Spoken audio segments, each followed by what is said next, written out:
Et grâce à nos bien-aimés, nous ne sommes pas encore là pour nous rejoindre, Seigneur. Nous repoussons loin de nous toute œuvre de l'ennemi. Au nom de Jésus-Christ, nous avons ainsi prié et nous disons Amen. Restons debout, nous allons faire la lecture. Nous allons lire un, deux, trois versets. Nous sommes dans l'évangile selon Matthieu chapitre 16.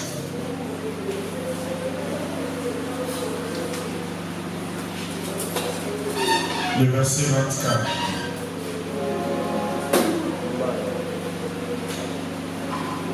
Nous pouvons même commencer à partir du verset 21 pour une bonne compréhension. Matthieu chapitre 16, le verset 24. Nous lisons au nom de Jésus. De ce moment, Jésus commença à montrer à ses disciples qu'ils devaient aller à Jérusalem. Beaucoup souffraient de la part des anciens, des chefs des prêtres et des spécialistes de la loi, être mis à mort et ressuscité le troisième jour. Alors Pierre prit la parole. Alors Pierre les prit à part et se mit à les reprendre en disant que Dieu t'en garde, Seigneur, cela n'est arrivé là-bas.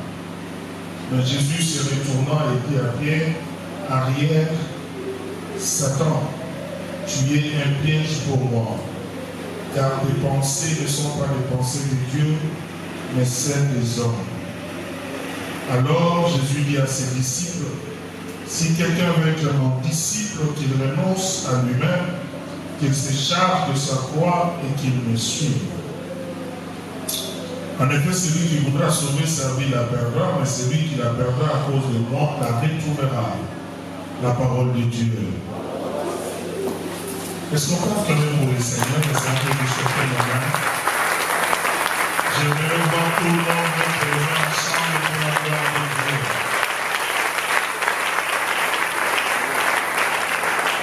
Amen, amen. Que Dieu soit sérieusement béni ce matin. Lui qui est le maître des temps et des circonstances, lui qui nous a soutenus, qui nous a bénis, qui nous a protégés. Et il a fait que nous puissions être ensemble tout autour de sa parole et de sa présence. Et je crois que c'est pour notre bien. Alléluia. Et quand le Seigneur réunit son peuple, c'est parce qu'il a toujours un message à leur donner. Et le message que le Seigneur prépare pour donner à son peuple, c'est pour le délivrer, le guérir, afin qu'il soit une source de bénédiction pour plaisir. Par la grâce de Dieu, je vais partager quelque chose que j'avais commencé le mercredi. Je vais parler sur comment servir le Seigneur. Comment servir le Seigneur. Pour ceux qui écrivent au moins. Le grand problème, frères et sœurs, même pendant qu'on partage avec les gens dans mon bureau, même les nouveaux venus à l'église, vous allez remarquer, beaucoup de gens ont soif de faire quelque chose pour Dieu. Beaucoup de gens, ils ont tellement soif. Il y a des gens, quand ils viennent à l'église, ils écoutent les autres chanter. Parce que lui aussi, il a cette grâce-là de chanter. Directement, il peut voir le pasteur pour dire, je vais servir le Seigneur. Non, ça ce n'est pas vouloir servir le Seigneur. Tu veux chanter. Alléluia. Il y a aussi des gens qui viennent comme cela. Et là où il vient, il était soit intercesseur, soit il était je ne sais qui dans cette église-là. Peut-être à cause du déplacement. Il y a des gens aussi qui abandonnent les assemblées comme cela parce qu'il ne s'est pas retrouvé là où il était. Et puis bon, il a entendu parler de l'église, genre de la foi, ensemble chrétien de Zouga, Amen, tout ça. Quand il se retrouve dans cette assemblée, il voudra bien faire quelque chose. Il peut voir les pasteurs pour dire d'où je viens, j'étais intercesseur, j'étais chanteur, j'étais protocole, j'étais à la sécurité, j'étais partenaire. Et maintenant, sa préoccupation, il va dire, je vais servir le Seigneur. Non, non, tu ne veux pas servir le Seigneur. Alléluia, tu veux faire la sécurité. Voilà pourquoi nous avons des conséquences très néfastes dans nos églises. J'ai dit très néfastes. Les gens ne dorment pas ce que Dieu attend de nous. Nous pouvons être à 150 équipiers, mais quand Dieu regarde, peut-être il n'y a que 30 qui donnent.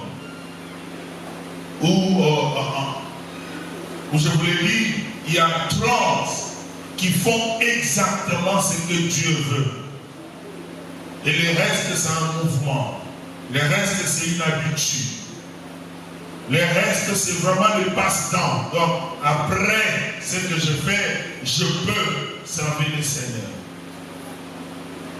Les autres, c'est vraiment un mouvement, un musique, comme on dit à l'Igala. Cela veut dire que nous ne le faisons pas comme veut le Seigneur.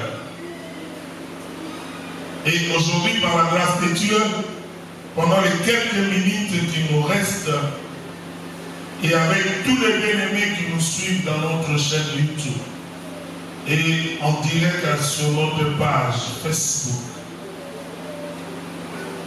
je voulais essayer par quelques mots de nous expliquer comment est-ce qu'il faut servir le Seigneur. Alléluia. Alléluia. Vous savez, avant de faire quelque chose, tu dois connaître le préalable. La première des choses qu'il faut retenir pour bien servir le Seigneur, il faut d'abord devenir un disciple de Jésus. Un disciple de Jésus. Les textes que nous venons de lire, le Seigneur ne parle pas aux fidèles. Il s'adresse à ses disciples. Le Seigneur ne s'adresse pas à la foule, mais il s'adresse à ses disciples. Rentrons dans l'affermissement, posons-nous la question, qu'est-ce qu'un disciple en réalité? Un disciple, selon les enseignements de l'ancien Serge et puis de frère Modeste, c'est un apprenti. Ce mot vient du mot latin discipulos, qui veut tout simplement dire un apprenti, un élève ou un étudiant qui apprend auprès d'un maître. Nous savons tous que notre grand maître c'est Jésus. On ne peut pas servir Jésus si tu n'es pas disciple de Christ. Cela veut dire qu'il faut d'abord commencer à être un élève, un apprenti ou un étudiant qui apprend sous ses pieds, parce que là, il y a trois choses qui vont arriver par la formation. Ça peut être formel ou informel, parce que c'est la parole de Dieu, c'est une formation. Trois choses vont arriver pour un disciple. La première des choses, c'est le caractère du maître qui va se manifester dans la vie des disciples. Je parle de caractère. Deuxièmement, nous pouvons parler des habitudes de Christ. Alléluia. Alléluia. Et troisièmement, il y a la vie de Christ. La vie de Christ. En réalité, chacun de nous vient de celui avec un caractère. Nous venons à l'église avec des habitudes. Et nous venons à l'église avec une vie. Bizarrement, frères et sœurs, la plupart des gens qui servent le Seigneur aujourd'hui, ils le servent avec leur ancien caractère, avec ses anciennes habitudes et avec leur ancienne vie. C'est là où il y a des problèmes. Mais quand je lis ma Bible, je vois quelque part où Pierre ne pouvait pas se cacher devant une femme parce que la femme reconnaît. Elle reconnaissait que cet homme était avec lui. Cet homme aussi était avec Jésus. Quand bien même qu'il a nié parce qu'il avait peur de la mort, mais au moins, il a été reconnu par ces gens-là que lui, là, il était avec Jésus. Même si vous allez pour les chrétiens de Bénin, c'est la même chose. C'est d'où est venu ce mot chrétien. C'est la vérité. Quand ils ont vu les disciples, la manière de se comporter, ils ont dit qu'ils sont comme des chrétiens. Le mot chrétien, ce n'est pas Dieu qui a donné ça dans la Bible. Ce sont les gens qui entouraient les gens qui fréquentaient l'église et qui étaient les disciples de Christ. Cela veut dire que vous avez remarqué que leur comportement était affecté par Jésus, leur caractère aussi affecté par Jésus et leur vie aussi. Il y a une vie de Christ que le monde attend de nous. Il y a des caractères de Christ que le monde attend de nous, frères et sœurs. Et il y a des habitudes de Christ. Si tu es disciple de Jésus-Christ, le Seigneur va façonner ton caractère, il va façonner ta vie et il va façonner tes habitudes. Alléluia. Alléluia. Le grand problème, frères et sœurs, vous allez remarquer même dans nos églises, on n'a pas trop de disciples, mais on a plus de fans. Les fans des pasteurs. Vous savez, bien aimé, des fois ça fait mal. Quand tu vois ce qui se passe à la télé, ce qui se passe dans la vie de beaucoup des hommes de Dieu, des fois il faut se poser la question, pourquoi est-ce que ces gens-là, ces fidèles-là, continuent à fréquenter cette église-là et à fréquenter cet homme-là? Un homme qui s'est dit homme de Dieu. Donc vous sentez que Christ n'a rien fait dans sa vie. Vous savez que Christ n'a rien changé dans sa vie. Dans sa façon de se comporter, c'est vraiment un païen avec sa Bible. Et c'est ce qui se passe aujourd'hui dans nos églises. Regardons un peu nos habillements, regardons un peu notre langage. Frères et sœurs, à un moment donné, on se pose des questions, mais nous sommes où en réalité? Regardez des fois nos Facebook, vous allez remarquer que frère, il y a quelque chose qui ne va pas. C'est vraiment le comportement mondain qui se manifeste. En quoi nous sommes disciples de Christ?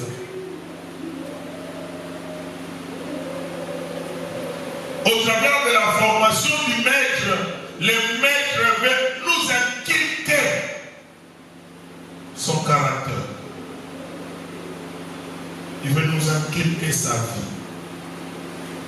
Je serai d'accord avec l'apôtre Paul dans Galates 2:20, lui qui dit, il dit quoi?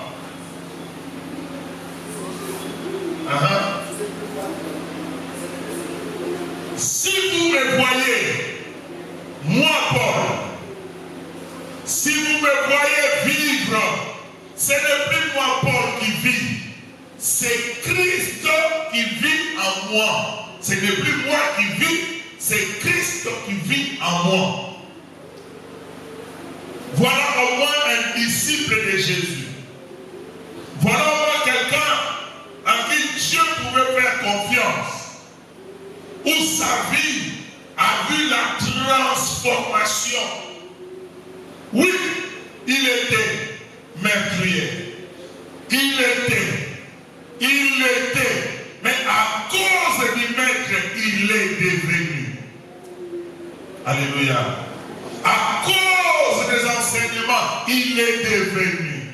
À cause de tout ce qu'il écoute mercredi, à cause de tout ce qu'il écoute vendredi, à cause de tout ce qu'il écoute dimanche, il est devenu. Mais ce n'est pas le cas, frères et sœurs.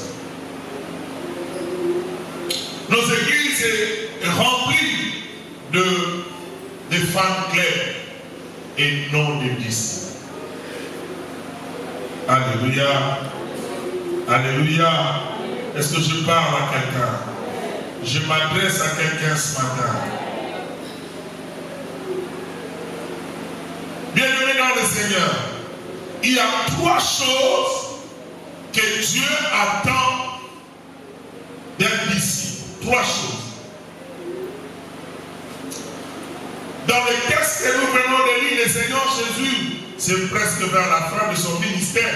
Il a exercé le ministère, sa renommée s'est répandue, et puis son enseignement bien aimé dans le Seigneur a créé le trouble parmi les pharisiens, les sadducéens, c'est les docteurs de la loi. Et vous savez, pour les Juifs, quand vous lui apportez un autre évangile, il est prêt à te lapider. Voilà pourquoi vous allez voir dans la Bible, par quelques versets, on cherchait à lapider Jésus. Pourquoi est-ce qu'on cherchait à le lapider? Parce que pour eux, il avait apporté un autre évangile.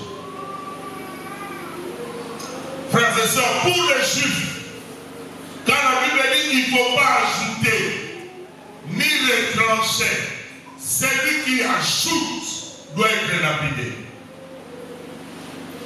Et quand on dit que le Seigneur Jésus, on cherchait à les lapider, dans les recherches, on nous a dit les Juifs venaient à l'église, au temple, et ils appelaient au temple, ils venaient au temple avec des pierres. Donc quelqu'un qui quitte la maison, qui va prêcher, oh non, c'est un pasteur visiteur. Il prend déjà ses pierres, il amène ça à l'église, et puis quand il arrive devant l'église, il dépose ses pierres là-bas, il entre à l'église. Seulement si tu ne parles pas bien, et que tu parles de fausseté, ils sortent, ils prennent des pierres, ils commencent à te lapider. Si tu meurs pour eux, ce n'est pas un péché. Regardez comment l'apôtre Paul nous exhorte là-dessus. Il dit que celui qui va ajouter, ou bien celui qui va amener un autre évangile que ce que nous avons apporté, qu'il soit anathème. Cherchez-moi le mot anathème en Italie. Parce que des fois, il y a des mots qui nous échappent comme ça. Anathème. Anathème veut dire quoi? Qu'il soit maudit. Alléluia.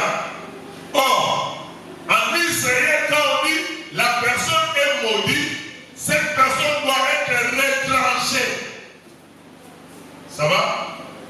Il doit être retranché parce qu'il est maudit. Il doit vivre hors la ville parce qu'il est maudit. Maintenant, pour les Juifs de l'époque, les pharisiens, les sadducéens, le Seigneur Jésus méritait qu'il soit lapidé. Et c'est comme cela qu'il va fuir. J'aime bien le Seigneur, même quand il fuit les Juifs, il exerce le ministère. Alléluia. Alléluia. Dieu envoie la persécution, les disciples comprennent le message. Dieu n'envoie pas la persécution pour nous détruire, il envoie la persécution pour que l'évangile aille encore dans les coins, dans les recoins. Voilà pourquoi les Philippes, quand ils sont partis, ils n'ont pas fermé la bouche. Mais quand le Seigneur a fui, il a prêché à un moment donné, il dit à ses disciples, retournons à Jérusalem. Retournons. Ah là là. Les disciples commencent à lui dire, Seigneur, je sais, il n'y a pas longtemps, on cherchait à te lapider, à te tuer. Tu vas encore retourner là-bas? Gloire soit rendue à Dieu. Écoutez ce que Pierre va dire. Moi, je ne pense pas que c'est une bonne idée. Non, je ne pense pas que Dieu peut permettre qu'on te lapide et qu'on te tue. Mais le Seigneur comprend que le temps est là, je dois descendre. Et il comprend que ce qui sort de la bouche de Pierre, ce n'est pas Dieu, mais c'est l'inspiration satanique.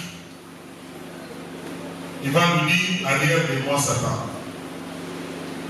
Mais après, il va donner maintenant cet enseignement à ses disciples. Il dit, écoutez, que celui qui veut me suivre, ou bien que celui qui veut me servir, il doit faire trois choses. La première des choses, c'est qu'on doit renoncer. Dis avec moi le renoncement. Dis ça très bien. Je peux le dire si vous voulez. Dis renoncement. Encore plus fort. Oui, ça passe. La deuxième des choses, il dit, c'est qu'on doit accepter le brisement. Dis encore brisement. Et troisièmement, il doit se consacrer totalement à l'Éternel. Maintenant, le renoncement, c'est quoi? Le renoncement, c'est vivre hors ta propre volonté. S'appartenir à une autre personne. Alléluia. Alléluia. Il y a quelqu'un qui comprend ça.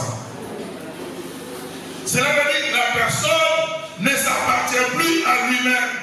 Non. La personne, je vous l'ai dit, ne s'appartient plus à elle-même, ne décide plus elle-même de la voie qu'il doit suivre. Voilà. Non.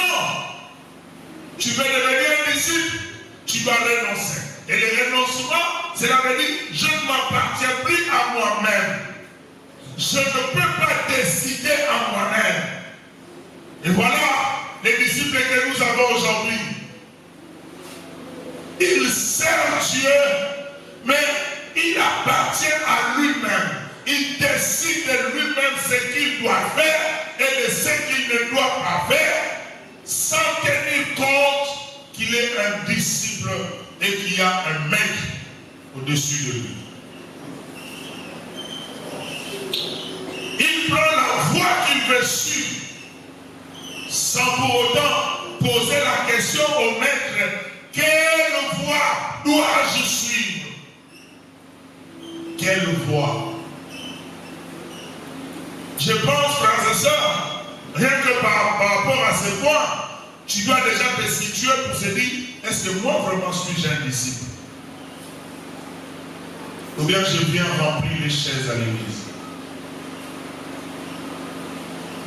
Que celui qui veut me suivre, que celui qui veut me servir, se renonce à lui-même. Ce n'est pas facile, frère. C'est refuser. Ce n'est pas facile. Le moi, c'est quelque chose qui est lié à nous, frères et sœurs. Je ne sais pas si ça nécessite une délivrance avec des jeunes à sec. De moi, personne ne combat le moi dans sa vie. Et d'ailleurs, c'est la chose qui est tellement liée à nous, où le Seigneur nous demande, si nous voulons le servir, il faut le tuer. Pas seulement le tuer, l'enterrer. Non seulement l'enterrer, mettre le béton sur lui. Frère, tu ne t'appartiens plus à toi-même. Alléluia. Tu n'as plus de décision à prendre. Tu n'en as plus. Est-ce qu'il y a un disciple ici? J'ai demandé est-ce qu'il y a un disciple ici. Vous êtes découragé, hein? Quand vous donnez des amens, là, franchement, vous êtes découragé, hein? Moi, j'étais en train de dire, un disciple doit se renoncer à lui-même. Il ne peut plus décider de lui-même. Non. Regarde bien ta vie. Hein. J'ai dit, regarde bien ta vie. On continue. Les disciples doivent subir le brisement. Le brisement, pour nous les chrétiens, c'est ce que le Seigneur dit, que celui qui veut me suivre se charge de sa croix. Il doit se charger de sa croix. Écoutez-moi très bien. La croix, frères et sœurs, c'est la volonté irréversible de Dieu. On ne peut pas négocier avec la volonté de Dieu. Un disciple doit atteindre ce niveau-là, de ne pas discuter avec la volonté du Seigneur. Jésus regarde, pendant qu'il priait, il voit la croix, il voit la souffrance qu'il devait endurer. À un moment donné, le mois de Jésus arrive. C'est le dit, moi Jésus, je ne veux pas de la croix. Je ne veux pas. Non, non, non, c'est dur. Non, c'est humiliant. Non, ça je ne peux pas. Ça je ne peux pas accepter de souffrir comme cela. Maintenant il fait la prière, Père. N'est-il pas possible que tu éloignes cette coupe devant de moi? En d'autres termes, Seigneur, enlève la croix, enlève la croix. C'est comme il dit, Seigneur, change de sujet, change de voix. C'est comme il dit, Seigneur, est-ce qu'on ne peut pas négocier, frères et sœurs? On ne négocie pas avec Dieu. Or, la personne qui peut atteindre ce niveau, c'est seulement celui qui a accepté de se charger de la croix, de sa propre croix, prêt à obéir au Seigneur, même au prix de son sang, même au prix de sa vie. Est-ce qu'on a déjà trouvé de tels disciples, frère?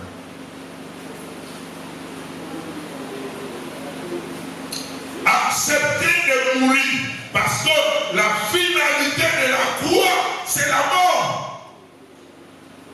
Ils ont eu peur d'aller à Jérusalem parce qu'ils ne voulaient pas voir la mort de Jésus.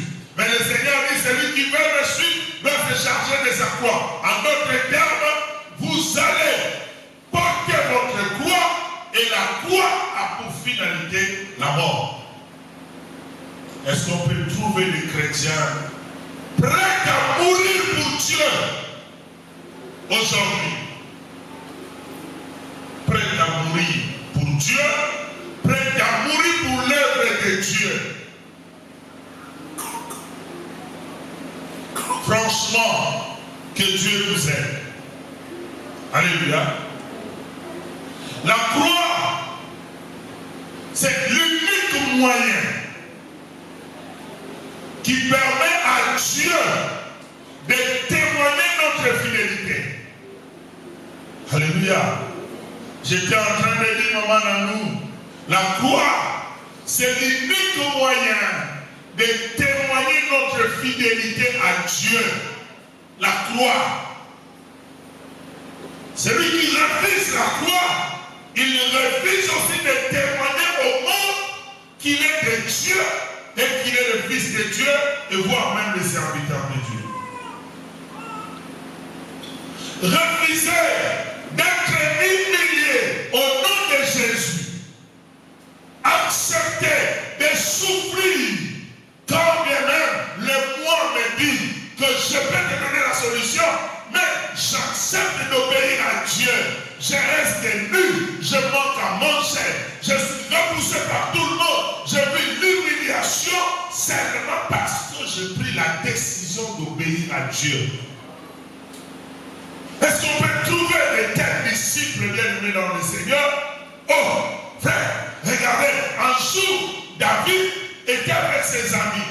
Il voulait tester l'amour de ses amis à son égard. Vous dites que vous m'aimez. Oui, à un moment donné, en face de nous, nous étions face au combat avec les Philistins. Et dans le camp des Philistins, il y avait une source d'eau. David pouvait dire, crier, sans citer savais que j'étais entouré avec mes amis. Les gens qui me disent qu'ils m'aiment, les gens qui me disent que nous allons te soutenir, les gens qui me disent nous allons te suivre. Ils crient, ils disent, qui me fera boire l'eau du puits des Philistins? Qui? Ah, frères et sœurs, un roi qui crie, il dit, j'ai soif. C'est bien bon. La soif est naturelle. Mais le besoin, pour étancher cette soif, il faut seulement l'eau. C'est bon. Mais quelle eau, frères et sœurs? L'eau qui se trouve entre les mains des ennemis, des gens qui nous cherchent à tuer. Oh, frères et sœurs, après avoir crié, David était surpris. J'ai dit, il était surpris. Il avait 3 amis, frères et sœurs, cherchés dans la Bible. Vous allez voir, bien aimés, ils sont partis chez les Philistins. Ils ont pris de l'eau et ils ont amené à David. David a pris de l'eau, lui qui avait dit, j'avais soif. Mais il n'a pas pris cette eau-là pour étancher sa soif. Et il fait une déclaration pour dire, ça, c'est l'eau de la mort, l'eau de la mort. Cela veut dire, c'est au prix de leur vie qu'ils ont accepté d'aller me prendre de l'eau, au prix de leur vie. Ça veut dire, ils ont accepté de mourir. Là où ils sont partis, ils pouvaient être peut-être pris en embuscade par les ennemis. Et moi, roi, je reste ici, je continue à gouverner. Et ces 3 messieurs pouvaient subir la mort. Il a pris de cette eau-là, il n'a pas bu encore. Et la Bible dit, il a répandu ça. Tu peux te fâcher. Alléluia. Au prix de ta mort, au lieu de boire, il a répandu encore de cette eau. Qu'est-ce qu'il voulait? David voulait seulement être sûr que ces gens-là, qui lui disent chaque jour, je t'aime, nous sommes avec toi, nous allons te soutenir, qui sont prêts à mourir pour lui. S'il y a des amis de David qui ont fait ça, c'est ce que le Seigneur attend de nous, bien dans le Seigneur, dans notre comportement, dans nos habitudes, dans notre vie, que nous puissions lui dire, Seigneur, nous sommes prêts pour te servir, nous sommes prêts à n'importe quel prix. Même s'il faut mourir, il faut mourir. Il y a une maman qui a dit à sa fille, moi je trouve qu'il ne faut pas suivre ton pasteur là. J'ai déjà fait la route de Moine 2 fois. C'est une route bizarre. Un jour vous risquerez la mort. Oui, nous sommes prêts à mourir, bien aimés dans le Seigneur, mais nous sommes prêts à mourir au front. Ah, il y a quelqu'un qui a baissé sa tête là. Nous sommes allés à propos, frères et sœurs. Écoutez, même si je suis en réunion avec mon équipe, avec mes collaborateurs, personne n'en parle.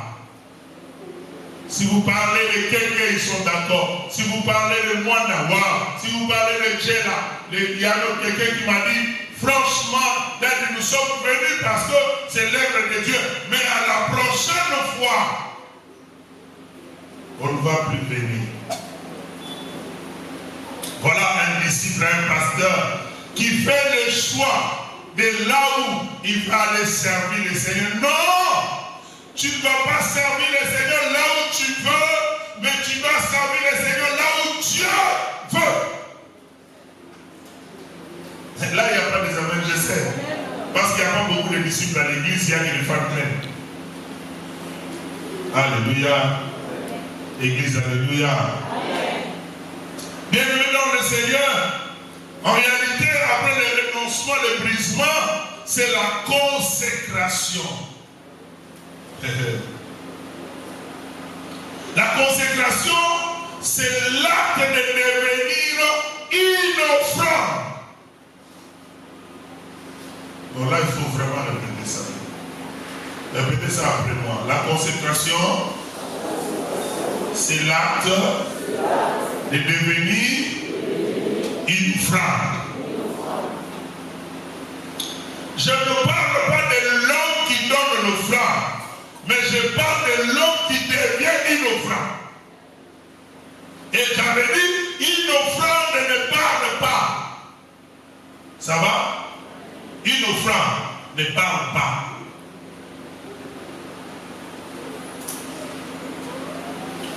Si vous voyez un cheval parler, c'est qu'il a vu quelque chose devant lui. Mais pour qu'il court, il doit être fouetté. Pour qu'il court encore plus vite, il doit être fouetté. Alléluia. Alléluia. En réalité, nous devons devenir les chevaux du Seigneur. Devenir une offrande. Celui qui veut servir le Seigneur, dis à celui qui est à ta côté là, accepte de devenir une offrande. Dis-lui rapidement alors, vache. Qu'est-ce que devenir une offrande? Tous les droits appartiennent à Jésus. Tout les droits. Tout. Dis avec moi tout. Dis dans tout, il y a tout. Dans tout, il y a tout sauf rien. Tu vois, c'est comme une chanson. Dans tout, il y a tout sauf rien.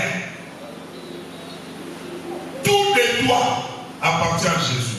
Bon, parce que je parle de servir, alléluia, permets-moi de parler de la grâce que Dieu t'a faite. Ça va? Tu as une grâce exceptionnelle, tu sais. Tu es un protocole international. Tu sais, tu es un centre international. Tu sais, tu es un prédicateur de renommée internationale. Tu es, écoutez, tout ce que tu as comme grâce doit appartenir à Jésus si tu veux être son disciple. Tout. Bon, ma grande question, notre manière de servir le Seigneur prouve à suffisance que tout ce que nous avons lui appartient. Prochainement.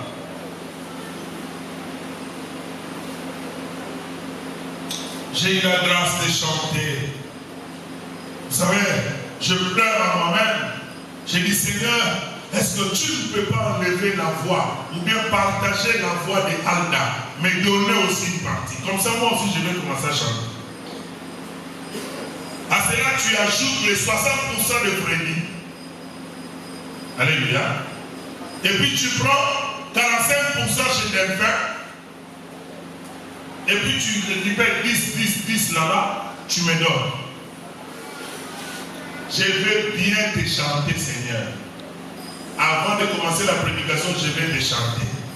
Pendant la prédication, je vais te chanter. Après ma prédication, je vais te chanter. Mais regarde les gens qui ont cette grâce.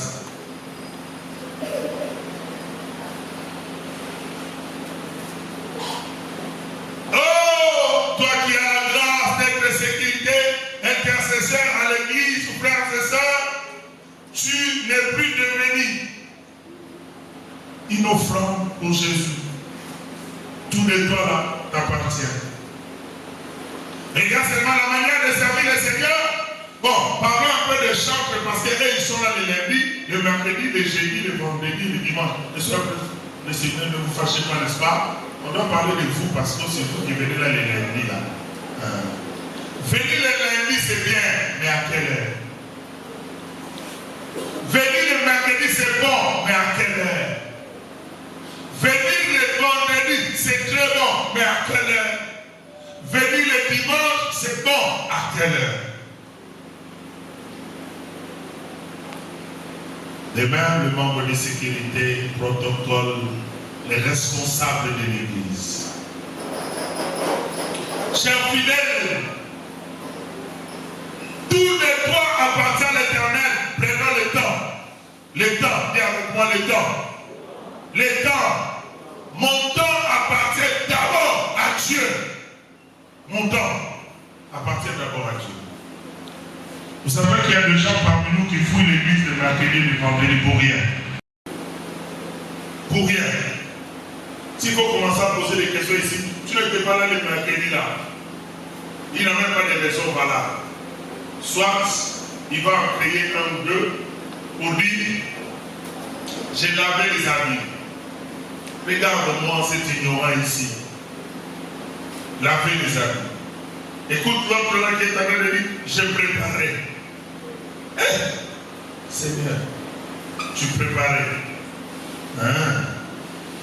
Tout ça là, tu ne peux pas prendre toutes les dispositions. Parce qu'un disciple prend toutes les dispositions possibles pour que Dieu soit sa priorité. Alléluia. Il va prendre toutes les dispositions possibles pour que Dieu se retrouve. Non, pour que Dieu soit le maître de son temps. J'ai dit le maître.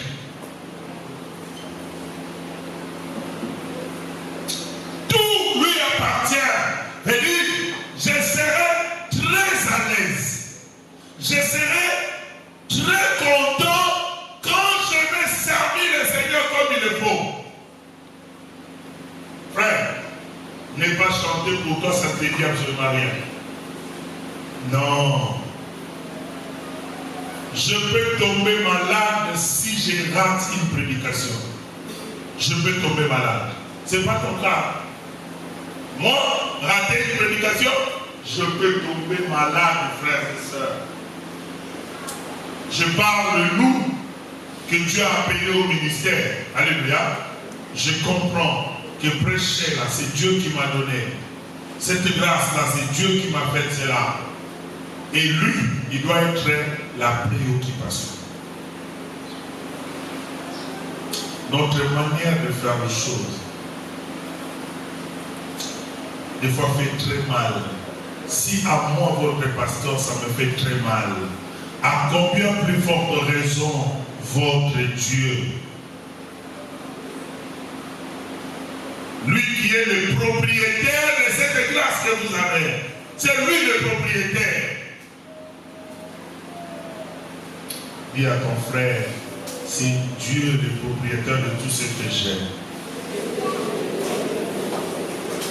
Écoutez comment Dieu dit, qu'as-tu que tu n'aies reçu de Dieu? Qu'est-ce que toi tu as que tu n'as pas reçu de Dieu? Mais si j'ai tout reçu de Dieu, Dieu doit être ma priorité. Frère, ne pas venir à l'église, ce n'est plus un problème pour toi. Oh là là, tu n'es pas encore un disciple. Tu es le fan clair de l'église jardin de la foi. Parce que au dehors là, quand tu te poses la question, oh là là, moi je suis jardin de la foi. Moi je suis jardin de la foi. Tu es trop fier de l'église, mais Dieu ne te reconnaît pas comme un disciple dans son église. Tout appartient à Dieu. Tout lui appartient. La vie que j'ai appartient au Seigneur. La force que j'ai appartient au Seigneur. Je suis devenu une offrande. Tu vas remarquer, frères et sœurs, que tout ce que tu pousses comme raison, tu n'as pas raison. Rentre en toi-même, tu vas me donner raison. Tout ce que tu pousses comme raison, là, quand tu ne viens pas les mercredis, les vendredis, les dimanches, tu vas comprendre que tu n'as pas de raison. Tu étais où à la maison? Tu étais où? Les amis étaient venus me rendre. Tu étais où? J'étais chez maman. Tu étais où? J'étais chez mon oncle. Tu étais où? Frères et sœurs, le souffle que tu as là, c'est ton oncle qui t'a donné?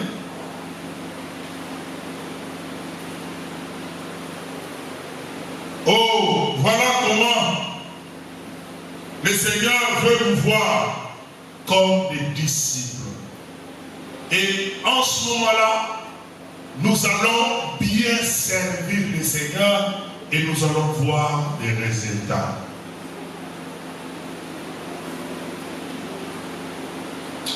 qu'est-ce qui va arriver dans la vie des disciples? Je clôt mon message par là. La première des choses, écoutez bien aimé dans le Seigneur, un disciple ne peut pas parler, mais sa vie peut évangéliser.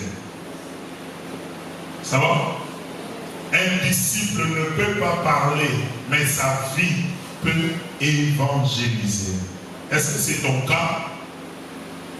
Un disciple ne peut pas parler. Il ne peut pas connaître toute la Bible, mais sa vie peut enseigner, sa vie peut aider. J'étais en train, parce que je vais écrire un livre sur la croissance de l'Église, j'attends encore, le moment n'est pas encore là, mais j'ai fait un constat que l'évangélisation de porte à porte est moins rentable que l'évangélisation des fidèles. Je vais m'expliquer. Aujourd'hui, l'Église est remplie des amis des amis. Tu comprends? C'est mon ami qui m'a invité. Nous habitions la même parcelle avec elle. Elle est venue. Il était venu me rendre visite. Je lui ai dit, moi je veux partir à l'église. Et puis, il m'accompagne. Il arrive, il écoute la prédication, il reste. C'est une maman qui vend les braises au coin, qui a invité son client et le client est arrivé. Faisons cet exercice. Qui sont venus dans cette église par une invitation que les gens donnaient sur la route.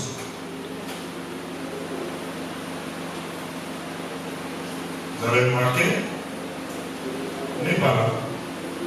Chimène, tu es arrivé ici comment?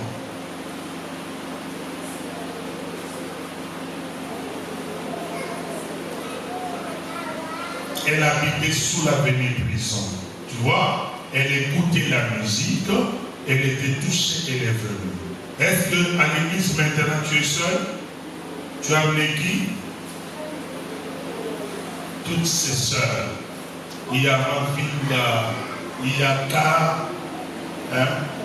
Tu as un nom très compliqué là. Caroline. Caroline quoi? La fin là. Non. Hein? Caroline Londa. Non, elle a encore un autre.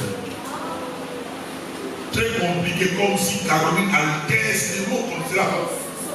Son Altesse, tous les noms. Caroline Son Altesse. Donc, si sa soeur n'était pas venue, on n'allait pas gagner une soeur du nom de Caroline Son Altesse qui aujourd'hui l'intercesseur à l'église.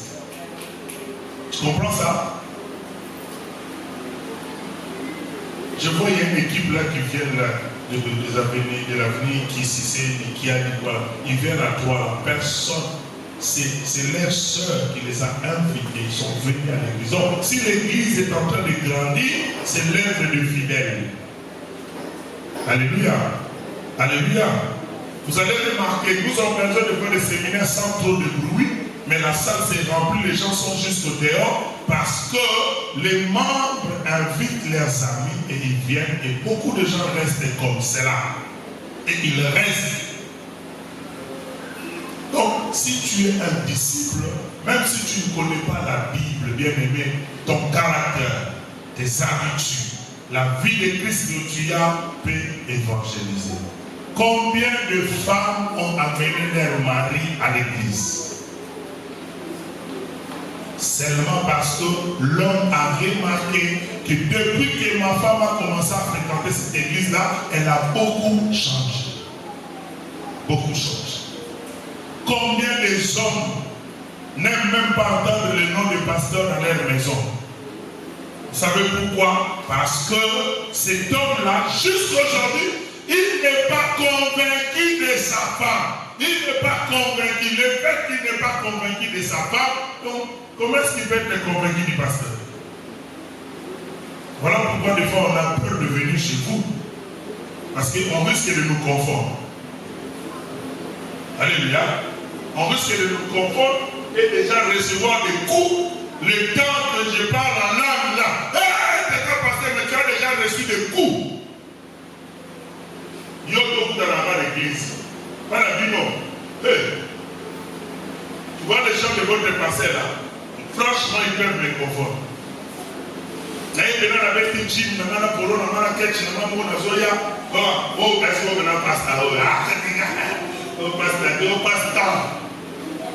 moi je ne suis pas pasteur. Alléluia. Et moi je suis pasteur. Parce qu'il n'y a pas la vie de Christ en toi. Le caractère n'a pas changé, les habitudes. Regarde ton habillement. Ton habillement là, ça là, si je viens avec ton habillement, ils vont dire non, c'est autre chose. Ce n'est plus l'évangile. Ça là, c'est vraiment autre chose. Tu t'habilles très mal. Je ne sais pas. Au lendemain, tu te comportes très mal. Voilà pourquoi les gens ne peuvent pas venir dans votre église. Que le Seigneur nous aide. Deuxième avantage. Si nous sommes des disciples, frères et sœurs, dans l'assemblée des disciples, Dieu se manifeste autrement. Dans l'assemblée des disciples, Dieu se manifeste autrement que dans la foule. Oh là là. Est-ce qu'il y a quelqu'un qui comprend?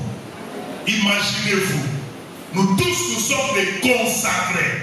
Imaginez-vous, nous tous, chacun se charge de sa gloire. Imaginez-vous, tous, nous avons renoncé aux œuvres mortes. Cette assemblée-là, c'est l'assemblée de feu et de puissance et de visitation. Et qu'est-ce qui va arriver? Ça sera l'ensemble de ces disciples-là qui vont maintenant influencer la foule. Waouh! Là, je m'en fous même si je vais ajouter 15 minutes parce que c'est monté. Amen. Amen. Mon frère, écoute-moi. C'est que tu oublies qu'au travers de la chanson, tu dois créer un frère qui doit avoir l'envie, l'amour de chanter. Parce que quand il te voit chanter, il sent Dieu, il voit Dieu. Maintenant, lui aussi s'est dit, je vais chanter comme ce frère-là. Hein? Tu n'as pas compris, hein? On te voit au protocole. Ta manière de faire, non, je ne parle pas de tes beautés là que tu mets. Je ne parle pas de tes make-up là que tu mets. Je ne parle pas de tes cheveux là que tu mets. Je parle de la vie de Christ. Quand tu es au protocole, tu donnes envie aux autres de dire, ah, moi aussi je vais servir le Seigneur au protocole comme cette chose-là. Quand tu te lèves pour prêcher, il y a un jeune quelque part qui dit, ah, moi, je veux prêcher comme le président t'a dit. Pas seulement les pasteurs, bien aimés dans le Seigneur. Ah non, je vois les frères propres prêcher. Moi, ah non. Ah, sa manière de modérer m'inspire beaucoup. Moi aussi, tu vois comment est-ce que nous allons former les disciples? C'est comme cela, frère, c'est ça. Mais quelle est la vie que nous communiquons aux autres? Nous-mêmes qui chantons, nous-mêmes qui prêchons, nous-mêmes qui sommes au protocole, nous n'avons pas une bonne vie. Qu'est-ce que nous allons communiquer à ceux qui viennent? Voilà pourquoi, même ceux qui viennent aujourd'hui là, 2 jours après, ils s'embourbent dans les bêtises, dans les désordres. Tu ne donnes pas envie à tes frères de servir le Seigneur de par ton comportement. Sers Dieu, donne envie aux autres frères et sœurs. Oh, cette chose-là, elle est l'intercesseur. Moi, je dois aller à l'intercession. Pourquoi? Parce qu'il y a des gens qui croient que les sœurs de l'intercession, on ne le voit pas. On vous voit très bien, demandez mon pasteur, demandez-moi votre pasteur. Je vais vous dire, on vous voit bien. C'est là qui intercesseur. Ah, laisse tomber pasteur. Ouais, intercesseur. Oh, c'est là, change. Moi, je change. Papa, oh, change. Oh, il faut que tu aies ah, l'état du solo, tabac. Akimolo, dans le Shiva, dans le Pérodé, dans les lobes, à mourir avec les noms de Zéla, d'autres à son marié.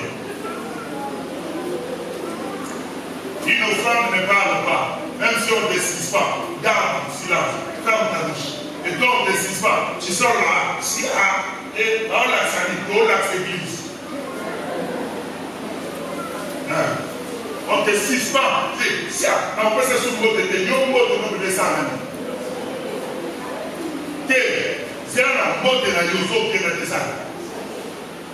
Et je comprends que tu n'es pas une offrande. Une offrande ne parle pas. On ne m'excite pas. Je dois obéir. Je reste calme. Je dis la leçon. À la prochaine, je ne vais pas commettre ces bêtises-là. Parce que si aujourd'hui on te laisse faire, tu ne sais pas le manque à gagner pour l'église, frère. Et voilà. Papa, on dit bah tout sur mettre la tôle, t'as la soudine. Yo t'as la souki kaka. Et puis yo il dit papa, t'as les nommés. Ma papa, là ici, soit, là nous sommes où là? Même dans notre langage, on ne sent pas que nous sommes enfants de Dieu. Dans notre langage, frères et sœurs. Oh, mon Dieu, aide-nous. Bolandana. Bien mon frère, au Tchaba Pantalotia. Bolandana. Si on a un pantalon, et katana, ou un marque dans le temps dans la salle de la chaîne premier, il y a des guimards. Donc, on a été dans la salle, on a mis place au Tchaba limité. Donc, tout le monde place au Tchaba limité. Soyez-vous la salle, et l'évangile à 2022, il faut la Tchaba limité. Et puis, on se voit, on a Yesu. Yo so on a Yesu, c'est mon âme là. Mandez le représentant. So, il demande l'église au quai ou à la place. Quand on est pas au bout d'un mouvement, il faut voir à l'église au là, il est à pasteur, mon âme Yesu dans la c'est comme cela que vous êtes maudits. Parce que quand vous sortez, vous parlez de n'importe quoi. C'est toi qui es maudit. Je sais que la situation fait mal. Ça, je sais. Parce que je n'ai jamais été suspendu. C'est la sœur Sophie qui m'avait dit ça. Quand mon pasteur a prêché un jour pour dire, votre pasteur n'a jamais été suspendu. Je vois le lendemain, fille me dit, je comprends pourquoi tu ne suspends comme ça. Parce que tu ne connais pas ce que ça fait. Je ne connais pas. Je dois connaître pourquoi. Deviens une offrande. L'offrande ne parle pas. Quand l'offrande commence à parler, il sera rapidement remplacé. Parce que quand Isaac commence à réclamer, Dieu a dit, ce n'est plus toi là. Je donne moi la main. Même si on te suspend, garde ta place. Parce que ta place est là. Il y a quelqu'un qui comprend? Même si on te suspend, garde ta place. Parce que ta place est là. On ne chasse pas quelqu'un de l'église. Mais on éduque quelqu'un par la discipline. Parce que là où il y a des gens, s'il n'y a plus la discipline, ce n'est plus une église, c'est vraiment le terrain de football où tout le monde peut faire ce qu'il veut. Là, ailleurs, il y a un entraîneur et il y a un arbitre. Il n'y a pas la prière. Que Dieu bénisse cet enseignement. Donc, que Dieu bénisse cet enseignement.